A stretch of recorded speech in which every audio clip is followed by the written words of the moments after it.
या अहवालात म्हटलं आहे. पश्चिम आशियातील घडामोडींवर भारत बारकाईनं लक्ष ठेवून आहे.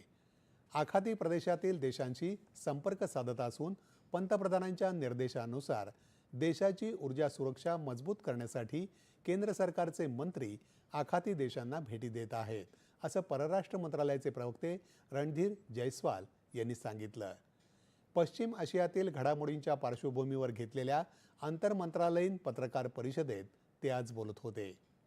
भारत आपली ऊर्जा सुरक्षा मजबूत करण्यासाठी काम करत असतानाच शेजारी देशांच्या विनंतीनुसार त्यांच्या ऊर्जेच्या गरजा पूर्ण करण्यासाठी मदतही करत आहे.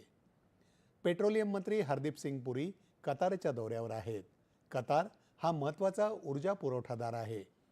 कतारचे ऊर्जा मंत्र्यांनी एका विश्वसनीय ऊर्जा पुरवठादार म्हणून काम करत राहण्याच्या कतारच्या वचनबद्धतेचा पुनरुच्चार केला आहे आणि भारतासोबतचे ऊर्जा संबंध तसंच सहकार्य पुढे चालू ठेवण्यासाठी आणि अधिक दृढ करण्यासाठी उत्सुक असल्याचं म्हटलं आहे, अशी माहिती जयस्वाल यांनी दिली.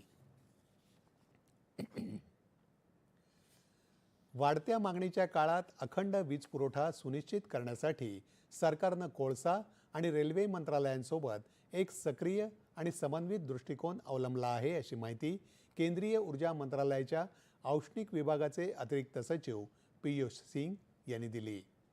पश्चिम आशियातील घडामोडींच्या पार्श्वभूमीवर भारताच्या ऊर्जा सज्जतेविषयी माहिती देण्यासाठी आज घेतलेल्या आंतरमंत्रालयीन पत्रकार परिषदेत ते बोलत होते.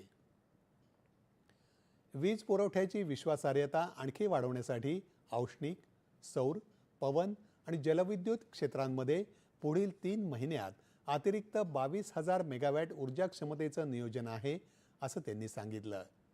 सुमारे 70 ते 75% वीज निर्माण करणारे औष्णिक वीज प्रकल्प पुरेशा कोळशाच्या साठ्यासह पूर्ण क्षमतेनं कार्यरत ठेवण्यात आले.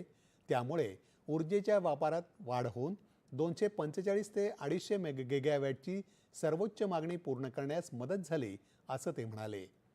देशात सध्या कोळशाचा साठा सुमारे 55 दशलक्ष टन असून तो अंदाजे 19 दिवसांसाठी पुरेसा आहे, अशी माहिती त्यांनी दिली.